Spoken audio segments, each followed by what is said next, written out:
cookie. You're gonna eat it right now? Well, I kind of shouldn't, but I kind of want it a lot. That is so good. Why are cowboys so good? Well, I mean, they're made with real cowboys. They grind them up. Just a little. Like, you don't want too much cowboy flavor in there. What's a cowboy flavor actually taste like? Like if Salt and mesquite. Mesquite, Pete, and Brisket Bill, two best friends in Boot Hill. I'm gonna make myself sick. Yeah, you are. I'm gonna watch it. Keep eating. Describe to everybody what it looks like as I eat this. I can't. I can't. It's like when you give the dog like an entire like pot roast, and the dog like really wants to eat all the pot roast, but realizes it can't, and it gets anxious about the pot roast. That's how you are with cowboy cookies. Like, look at the inside of it, Dave. Look at it. Yeah, it's a cookie. No. No. You did it, Amber. Good job. Winner.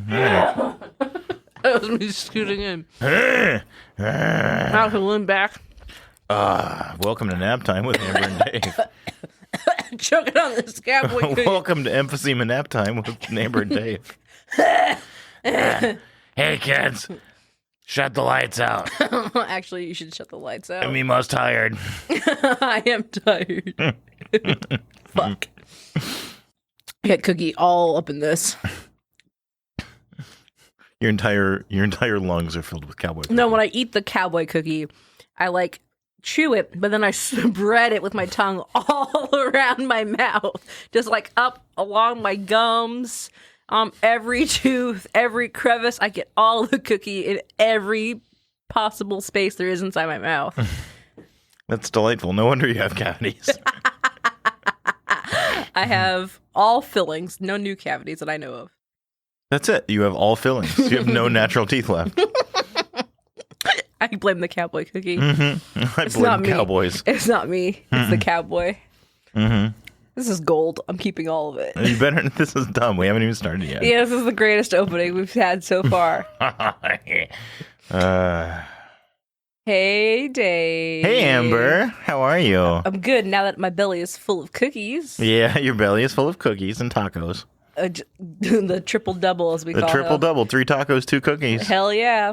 Mm-hmm. That's how the Cowboys did it. That's why all the basketball players talk about a triple-double as like a big achievement. Is that a real thing? Is a triple-double actually a thing? Triple-double is a real thing. I didn't know that. It means you score in double figures in 3 different categories, like points and rebounds and assists. Boy, I had no idea. I thought you were being clever and made it up yourself. I mean, I made up this usage by myself. Okay. I'm not impressed anymore. I'm slightly clever. No, I don't think so. A little bit? Not impressed. Too bad. Impress me, Dave. Why did I tell you about that? I don't know. You should just let things slide by me all the time. When you get impressed, I should just shut my mouth. Right. Could you tell I was impressed by that triple-double stuff? Mm-mm. Okay, good. Because I actually wasn't at all. Sorry. Gotta do better than that. Hey, okay. I've been thinking about something a lot, and I can't. Oh, boy. And to be honest, I can't quit thinking about it. Oh, no. And I realized that this, like our little corner here, is the perfect spot to like cleanse my soul of this problem. I'm really nervous. Don't be. I'm not prepared for this all. Like, this is an episode where I have no idea what's going to happen because I have absolutely nothing to tell Dave. And he's apparently... I'm driving this car. And apparently now there's some sort of dark secret he has inside of him. No, it's not a secret. It's just a thing I came across that I can't get out of my head. A dark secret. Like, I remember it was like, I don't know, a long time ago. I texted you and I said, I have the perfect owls thing. I don't remember this. Okay, it was a while ago. And I've been sitting on this. The more I think about it, the more I investigate into it. And the more I investigate, the more all my things just get confirmed. And now, like... Is your investigating just like Googling it? A little bit. Googling was involved. Okay, I'll say that. Okay. All right. Okay, lay it on me, dude. What I have here. Uh-oh. I have a book. This is like a not really it's more like an older kids book. Like what do you like age range? What? Like middle school. Okay. Called They Lost Their Heads. All right. What happened to Washington's teeth, Einstein's brain, and other famous body parts. Okay. Within here, there is a chapter on Chang and Eng Bunker, the renowned Siamese twins, conjoined twins. Don't know who these people are. Conjoined twins, born in the 1800s in what was then Siam. Essentially, they were purchased from their mother God. No. and like exhibited around the world in like the P.T. Barnum. Can we, for 1 second, just talk about how I feel about that in general? Yes. Talk so, about like, exploitation is awful. Yes, I agree. And the story really doesn't have anything to do with the exploitation. Okay. It's just your background as to who these people are. Okay, that's fine. But, like, just, like, circus, like, stuff and in general, always kind of, like, I just don't like the, like, I mean, I understand these, like, anomalies in human genes happen, and that's a thing. Sure. But, like, how people back then were just used and displayed. Like, it's one thing if you're like, I personally am choosing to do this, and I want to make money. I don't mind being a spectacle. Whatever my anomaly is, it prevents me from earning a normal quote-unquote life, and this is my best avenue towards financial... I mean, that sucks, but if they want to do that, that's fine. That's cool. It's just another performance thing. But no, especially as young men, they were not given that agency. Okay, I mean, 1800s. Right. 18, born in 1811. Okay, wow. So, like, way back there. And... I mean, honestly, there was probably some thought on their mother's behalf that, like, these guys aren't going to live. Yeah, but I know. Yeah. I know. Anyway, okay. So they were famous as a part of the P.T. Barnum sideshow. Okay. And they were conjoined twins, but, like, they were mostly two completely independent people, but they were conjoined by a thin band, like, in their, like, conjoining, or connecting their two abdomens. So, just like skin, flesh thing? Well, I mean, at the time, nobody knew what it was. Yeah, they just knew that they were connected. But lots of physicians obviously checked them out, and the medical opinion was that they could not be disconnected. I mean, of course, in the 1800s, that would... they would have died. Yeah, probably. And so after traveling the world as part of the sideshow and making a lot of money, they decided they were done with it. So they were sold, but they could leave? Well, I mean, as children, like, and I've read different accounts. One account said that this sailor bought them from their mother. Okay. Another account says he paid the mother in order to exhibit them around the world. I don't know. It's probably, I mean, let's be honest. Yeah. 1800s, there was, whatever. But they came of age, and they have, I mean, they aren't slaves. They are just circus performers. Sure. So, yes, they quit touring. They became U.S. citizens. Oh, okay. And bought some property. Now, here is where our story begins. All right. You have these two conjoined twins, but, like, again, they're both, like, functional dudes. But they're, like, inseparably connected. And they own this farm. Now, according to the book here... Who's it by the way? Or is it compiled by? It is not compiled by. It is written by Carolyn Beccia. How would you pronounce that? Hold up to me so I can see it. Bessia? Maybe? Carlin, I guess, not Carolyn. I did not see that. Carlin, I think. We're sorry. Beccia? Beccia? Oh, pronounced Beccia right there on the... look at that. All right. Let me find this. Okay. They found true love. Okay. They met two sisters, Anne and Adelaide Yates, or Sarah Ann and Adelaide Yates. Okay. Chang and Eng both fell in love with Adelaide. Uh-oh. But it was Chang who won her heart and asked her to marry him. And the other brother, Eng, married the sister, Sarah Ann. So Sarah Ann was the consolation prize. Right. That's pretty shitty. Okay. Like, and for that matter, Eng is the consolation. He loved this girl. And she says, no, I like your brother. But they weren't identical twins. They were conjoined. Yeah. And so let me find this because it's relevant here. Oh man. Yeah. Eng was physically a little smaller, Okay. easygoing, kind of intellectual. Okay. Chang was had a sharper wit, but was also prone to fits of anger, and he was a drunk. Wow. Or at least started drinking heavily at some point in his life. Is Aang the one that got rejected? Yes. Well, Right. I bet you I can see some connection there. Okay. So they marry the sisters, and they have a custom 4-person bed built. No, thank you. Okay. Okay. Okay. Okay, continue. After a couple of years, let me find the dates here because this is relevant. This is all relevant. It's all super relevant. Everything. This is they were married in 1843, and by 1846, the sisters had stopped getting along. Oh, no. Yes. Okay. And they had had some kids at this point. Right. Wait, in 3 years they've had how many kids? I don't know that I know that precisely, but let's say they'd had a couple of kids. Between everybody, there was a couple of kids. Yeah, sure. And so what the brothers did is they built separate farmhouses a mile apart. Okay. And 3 days a week, Chang got to be with his wife, and 3 days a week, Aang got to be with his wife. Okay. And Sundays, everybody was a happy family. Between the two of them, they had 21 children. What? Right. That's too many kids. That's too many kids. That's like 10, 11 kids. Like, right. Somebody had a lot of kids. A lot of kids. A lot of kids. So, okay. Now, I've given you all the pieces to tell the story. Okay. Okay, so you want me just to think, okay, this is me processing. Yes, okay. Process. So, if it was like a polyamorous situation where everybody was potentially in love with each other and were at least supportive or caring or understanding, I could see how that could potentially work long term. Maybe. But like your sister, like in the same bed with you, in that you're borderlining some incestuous territories here. Right, you are. And that sounds so awful. Plus, then you got like the whole like rejection thing. Right. Like one brother is preferred. They both fall in love with one person. Yes. And then you have this whole, oh man, this is like a Monster Hearts 2 game. And so you've got this guy who falls in love with this woman. Right.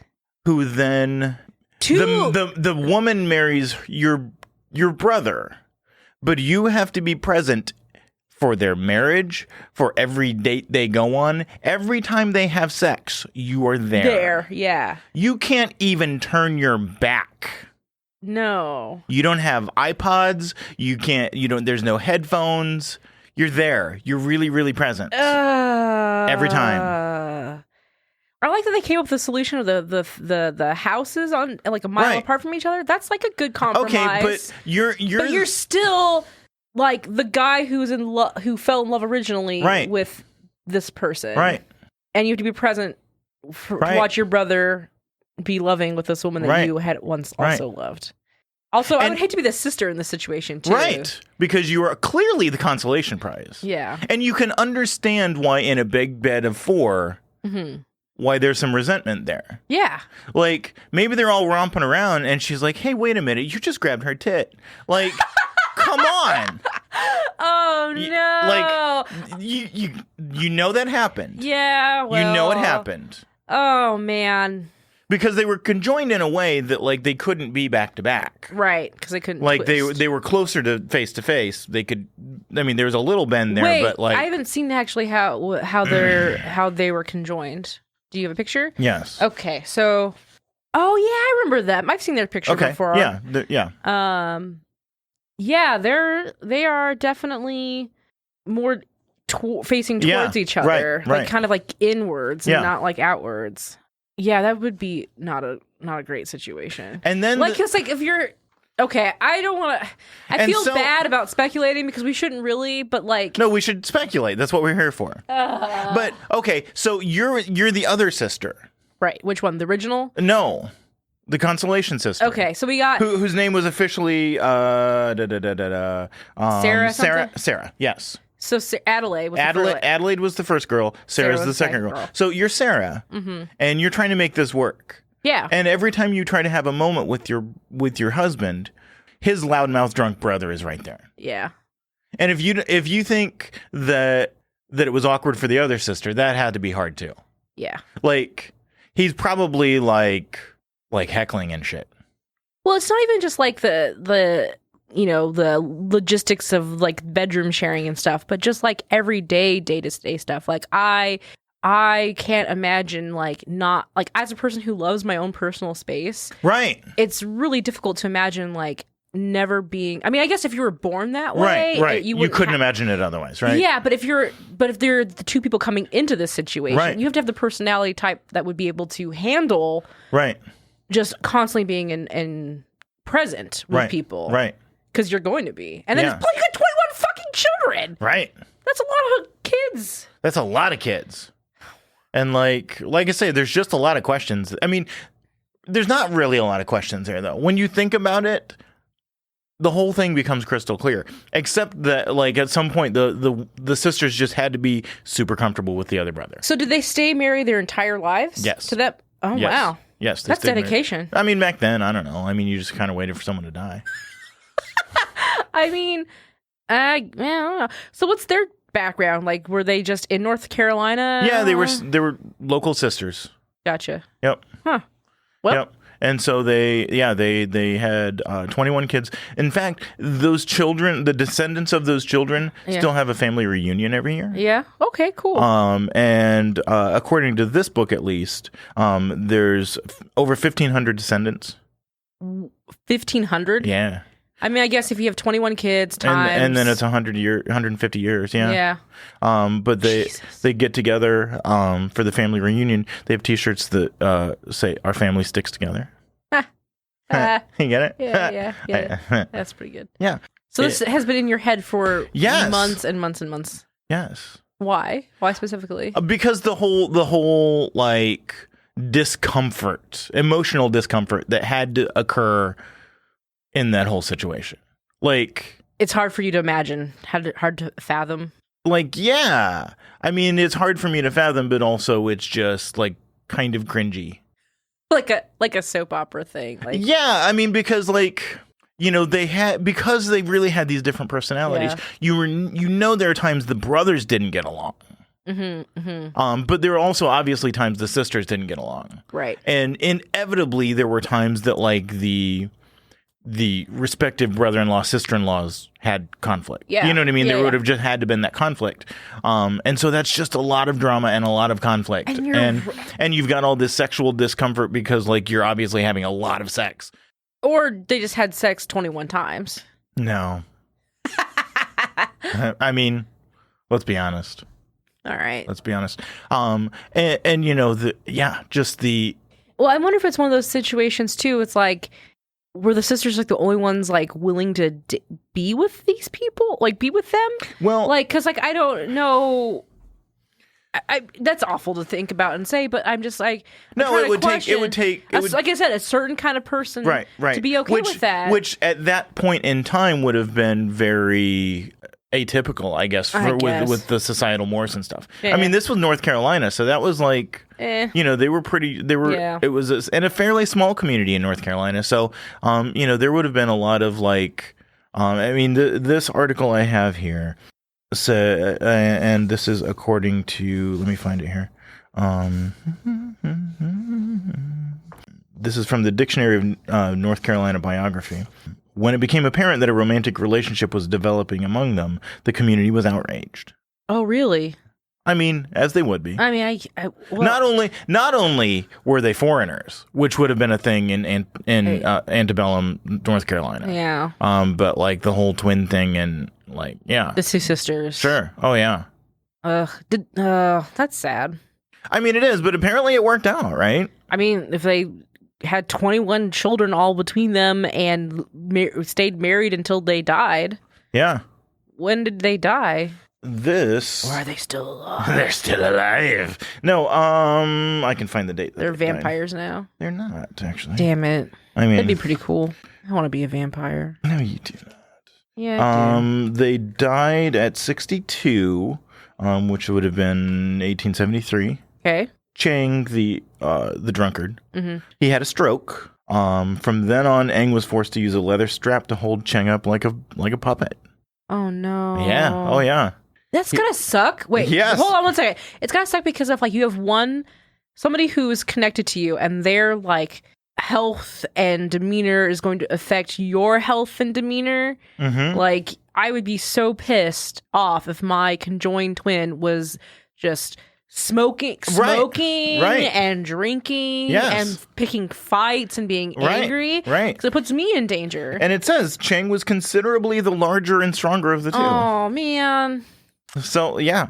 And so, yes, on January 12th, 1874, Chang was stricken with severe bronchitis. The condition grew worse, and he died in his sleep on January 17th. There was nothing organically wrong with Aang, but he was horrified upon waking to find his dead twin. A doctor was summoned to try to perform a desperate operation to disconnect them. But Aang died before the doctor arrived.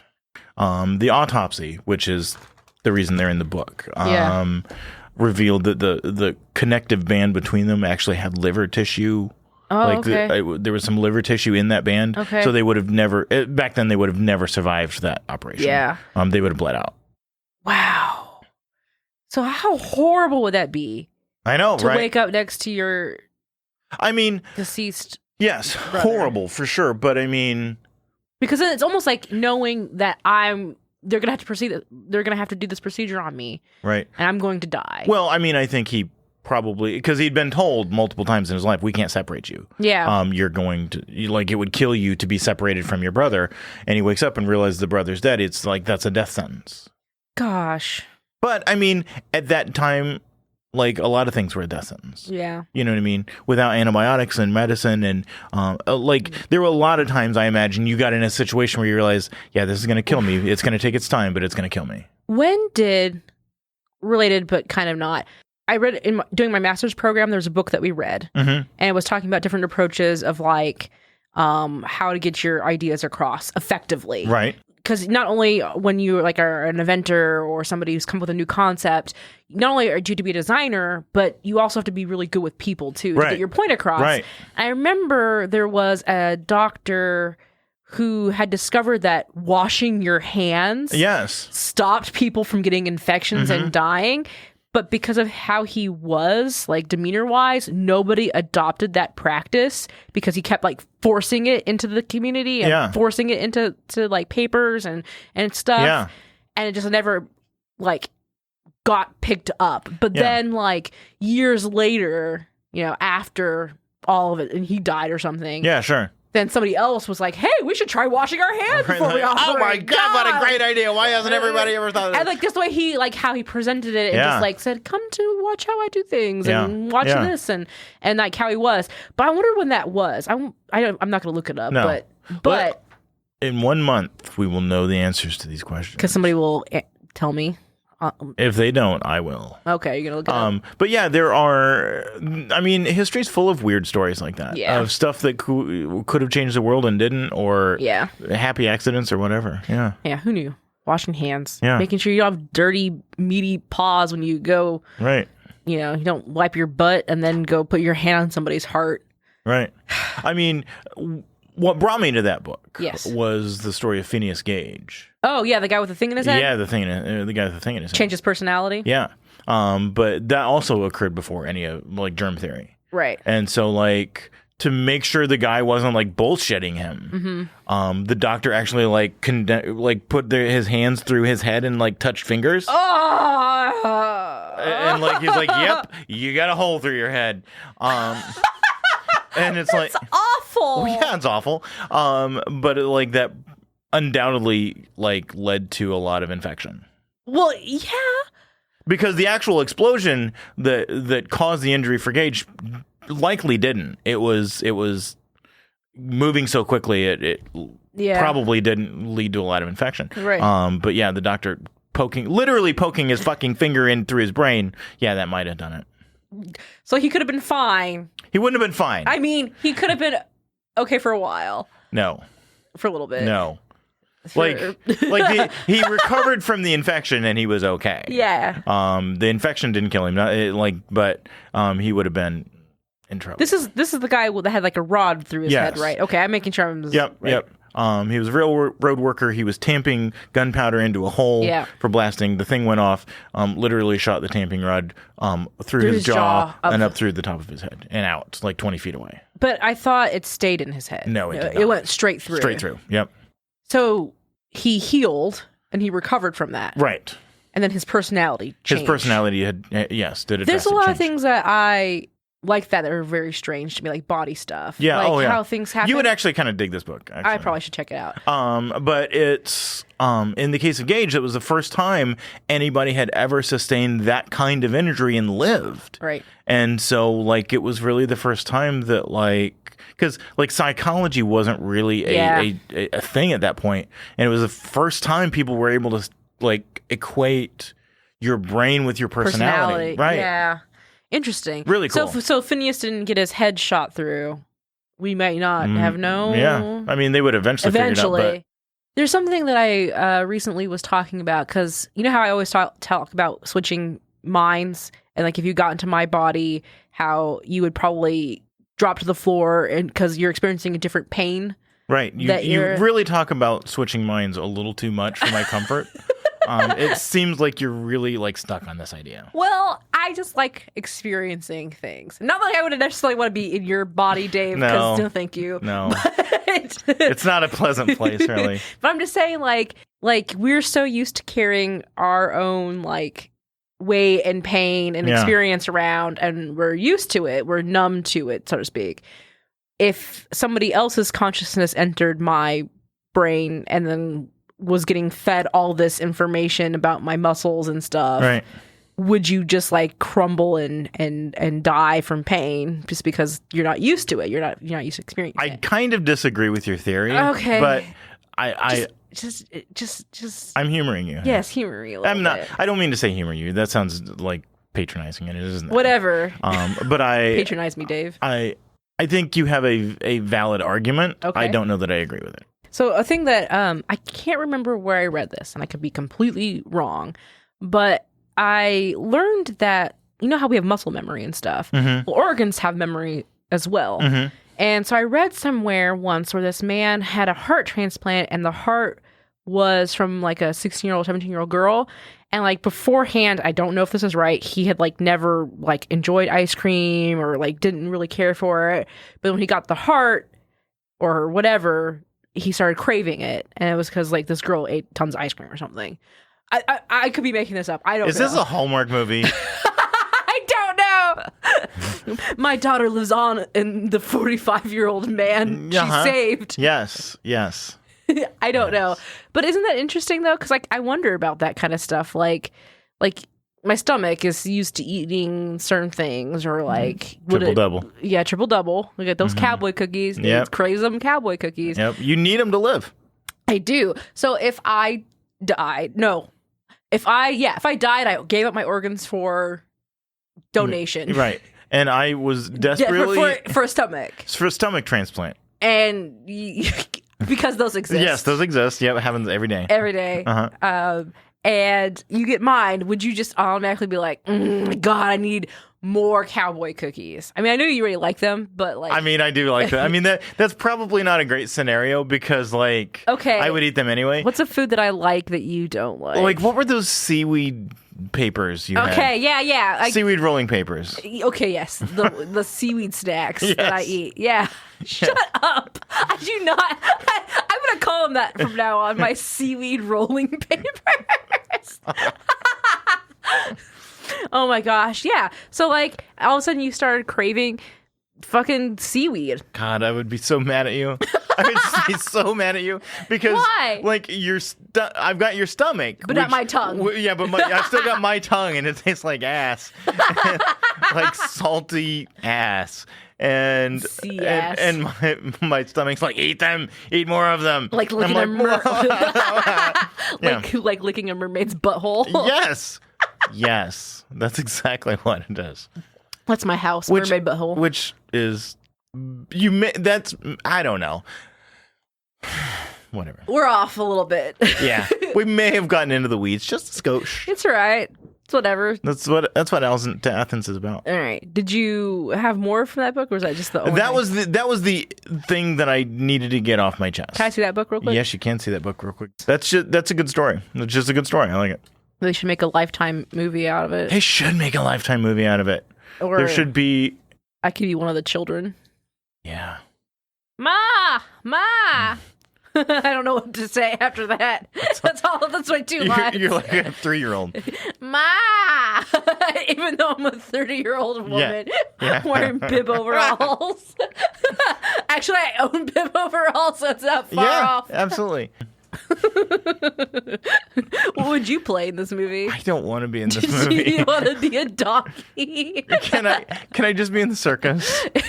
You could be P.T. Barnum. I could be P.T. Barnum. I don't really want to be P.T. I've seen you dress up as a ringleader. Yes, he ringmaster. Ring whatever. See, I get those two terms confused. Did I say ringleader? Ringleader is the person who runs it, who like controls a bunch of criminals. Could you be a ringleader, ringmaster? A ringmaster is like someone who controls multi-class, like a circus crime outfit. Yeah. So it's like you. What kind of movie is this?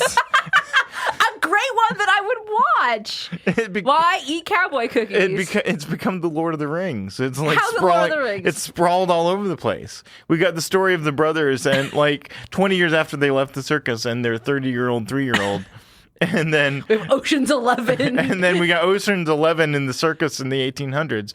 Sounds like a great mashup. I love it. Sign me up. I mean, I'm starting. I've already got half the script written. Ma. I have nothing else to add to that. I mean, when a speech is perfect, you know it, and you don't have to flesh it out. Nope, I got nothing. Ma. Where's cousin Mandy? Amelia. Cousin Amelia. Yeah. I want to play with cousin Amelia. Why do you hate your sister? Ma. And then there's the whole like sit you down and be like, little Maylene, I'll tell you why I hate my sister. Okay. It's because she keeps trying to have sex with my husband. I'm your 4-year-old daughter. What's sex? Well, I'll explain to you on Thursday, Friday, and Saturday. Oh, it was the dad talking? No, this is because you said Ma. Yeah. And you said what? Why is she only gonna see her? Because Dad's coming. Ew, gross, Dave. Why are you asking me about sex, Maylene? Well, you brought it up. Don't ask questions you don't want answers to, Maylene. You're in North Carolina. In 1842, this is what happens. All right. I accept my existence and my time and place. Okay. Good talk. Yeah. Thanks, Ma. So this has been Alice to Athens. Bringing Alice to Athens. Just like the knowledge that Sarah imparted onto little Maylene. Yes. We owls also impart wisdom. We do. Yes. Here on Bringing Alice to Athens, we have an advice column. Every episode, we answer a listener question. It's a segment we call Pellets of Wisdom. So we have another question from Andy. And Andy asks, how do you figure out what you want to or can actually do in life? Okay. So I'm just staring at Dave. I'm waiting for an answer because I need to know what to do in life. You don't know what you're the one who's a life coach. Yeah, actually, I am. Don't forget this amateur life coach. Well, okay. Well, here you can practice on Andy and me. Oh my gosh. Okay. All right. So I'm thinking about my life. Okay. And I think I need some coaching. Yep. And Andy does too. Okay. Because that question. Yep. How do I figure out what I want to do or what I can actually do in life, Dave? Well. Like, all joking around, my advice is don't do the thing you love. Oh, okay. Because then it becomes a chore. Okay. Like, I don't know if we've ever had this conversation before, but I have a whole theory about artists. Okay. And, I mean, your brother... Yes. Brother John. Has, at least at times, worked as a professional artist. He's really good. Yeah. But I think... part of the problem he ran into, and correct me if I'm wrong, but I think this happens with almost all artists until you get to the very, very tippy tip of the iceberg. But I think most artists, like, if you support yourself through your art, you have to create art that is commercially viable. Right. And that isn't always the thing that you're super excited about. No. Because as an artist, you're trying to evolve. You're trying to push an envelope. You're trying to, like, stretch your boundaries or whatever. Explore your style right. and expression. But, like, if I was a woodworker and I wanted to make these elaborate animal carvings, yeah, the thing I get paid to make is end tables. Yes. And so that's, if I want to be an artist and support myself, I got to make all these end tables. Exactly. Right. Yeah. But see, I think if I was a banker and I just enjoyed woodworking as a hobby, right, then I can make all the animal carvings I want. And I'm not beholden to this output to try to support myself. True. I would advise to not do the thing that you're really, really passionate about. Or that you want to do. Because I think it would lead to burning you out. Don't do the thing that you love. Do the thing that you can competently do for money. Well, how do I know what I can actually do? Like, how do I figure that out? I mean, you can do anything. Dave, can I fly? No, but there's no... Can I be a pilot? Yes, you can be a pilot. With my bad eyesight? Maybe. I don't know. I'm not colorblind, so... If you're bad at math, don't become an accountant. You know, but that's never going to be anything that, like, you can competently do to get money. Right. It's something that you hate. So don't do that, but, like... I can give you my take on this. All right, give me your take on this. I kind of feel the same way what you're saying. Where it's like, for me personally, you know, I wanted to go to art school. I wanted to learn painting, and I wanted to become, you know, an actual, like, fine art artist. Right. Because I used to enjoy it. And actually, you yourself are a fantastic artist. Thank you. I haven't really drawn or done anything in a long time. Just for, I mean, I've drawn for fun, but I haven't really, like, produced a lot of stuff for anything really.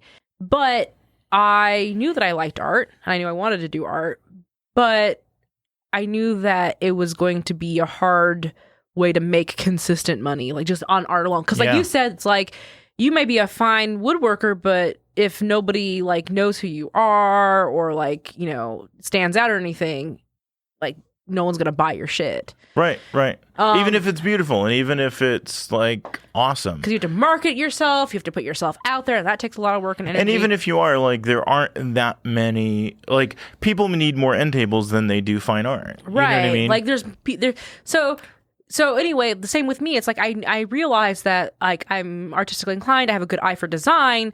What is, like, an actual, like, thing in the world that people will need from me from a more wide perspective? And that was graphic design. Yeah, right. Because logos or doing page layout and stuff like that. And that's kind of the career path I went down. And then I draw for fun. And you're right. Like, my brother, like, if you're just drawing all the time, and drawing's your passion, and all you're doing is producing the same, like, stuff that people request all the time. Right, because he was getting commissioned for work that wasn't necessarily inspiring to him. And then it's like he draws all day, you know, 8 to 10 hours, and then when do you want to draw for yourself? Right. You don't have that anymore. Yeah, right. So... Yeah. For me, I mean, like, to me, it was a like, way back when I was trying to figure this out, because it seems like 100 years ago, but... It was 100 years ago. Okay. I realized I just wanted to, like, do something I could feel good about at the end of the day. Right. You know what I mean? Like, and that excluded certain professions, a lot of sales, that kind of stuff. Yeah. That I just didn't feel good about. Right. And that pushed me towards, like, a whole different class of professions. And that's kind of where, like, I decided to chase it down. Well, you talked about something that makes you feel good at the end of the day. But, like, not everybody has, like, that's me, you know what I mean? I know, but I was trying to get to it, like, where, like, for me specifically, you know, the same kind of, like, feeling I get when I accomplish something, like a piece of art or something. I like that, like, finishing a project. I'm intrinsically motivated to do something that makes me feel accomplished in a certain regard. And so, even though the job that I do right now isn't, you know, things that I really want to do, it still gives me that same feeling of, like, ooh, I got this project done. Ooh, I organized this. Ooh, I aligned this, you know, whatever. And so I kind of tried to find, because, like, for me, I thought about going into early childhood education. I thought about going into nursing. Oh man. And I think at one point, what was I trying to do? I thought about psychology therapist stuff for like a hot second, but realized I couldn't deal with people all the time. Yeah. People's problems. And here I am giving advice on a talk absolutely. show. See? Jesus. Anyway, so I don't know. It's just one of those things where it's like you should try to figure out what motivates you to a certain degree. And it could be like, I just really like aligning like spreadsheets or like Word find the documents or thing that you can do for a long period of time that doesn't drive you crazy. Right. And for some people, that's talking to people. And for some people, that's computer design or whatever. Yeah. Some people, that's totally like engineering or taking things apart or whatever. Yeah. Like, and let that be your guide. Yeah.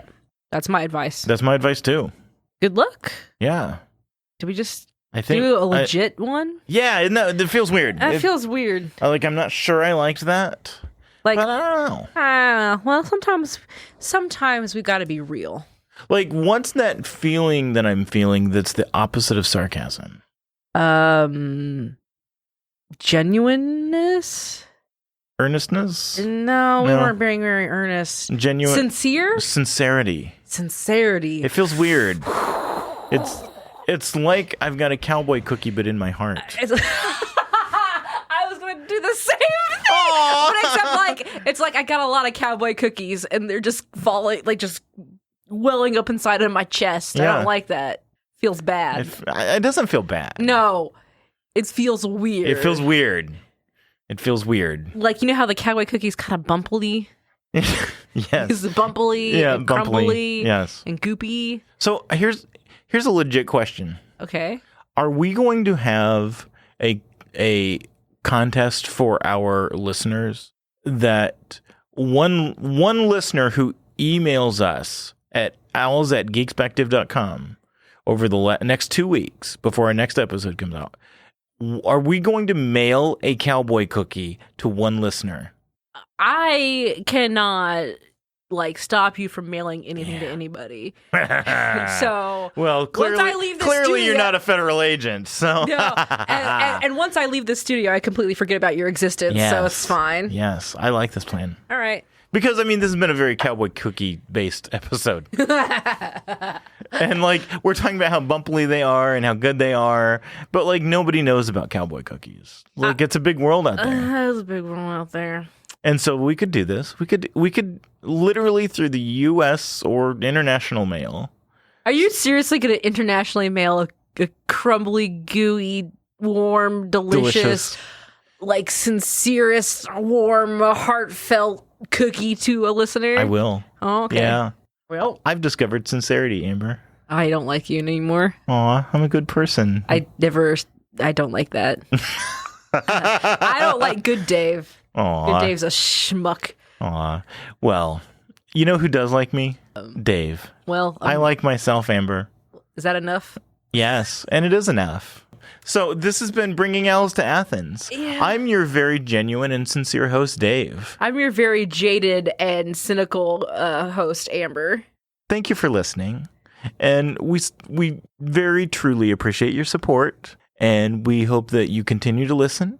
We hope that you share this podcast with your friends, the people in your life that you really, truly care about. You want to better their lives. You want to bring them joy in their lives. Share Bringing Owls to Athens with those people. And I'm going to go one step further with this, Amber. Oh, my God. Share Bringing Owls to Athens with your enemies. Yes! Bring them joy. No. Love your enemies, Amber. I'm pulling my You're literally pulling your eye out over this suggestion. Please leave a review on iTunes or however you get your podcasts. So make tons of enemies, then you can share this podcast, and then hopefully turn them into friends. That's how I make friends. First, I make someone bad. First, you make an enemy. Then I give them something great, like a cowboy cookie. Mm-hmm. Which is Bringing Owls to Athens is the Cowboy Cookie podcast. Yes, exactly. And then I make a friend. Bringing Owls to Athens is a member of the Geekspective Network. That's true. Was an enemy, now friend. Yes, Geekspective was an enemy. We entered into negotiations with them, and now the Geekspective is our friend. Mm-hmm, mm-hmm. And you can find more podcasts on geekspective.com that Dave and I are on. There's bringing Elsa to Athens. That's us. And then there's Bringing Elsa to Athens 2. Yes, and then Bringing Elsa to Athens 3. That's The Awakening. Yes. Yes. That's the prequel. Yeah, And there's also Tales from Roxbury, Yes, correct. which is an actual play. And then there's my podcast, Shapeshift. And if you want to find me online, you can go to Twitter at Rocket Orca. That's my personal one. We don't have a Bringing Elsa to Athens one We yet. don't need a Twitter. I'm thinking about it. Are you really? Yeah, I am. All right, I'm done. I'm done talking. Let's get out of here. I want to eat some more Cowboy Cookies. All right. And We're out.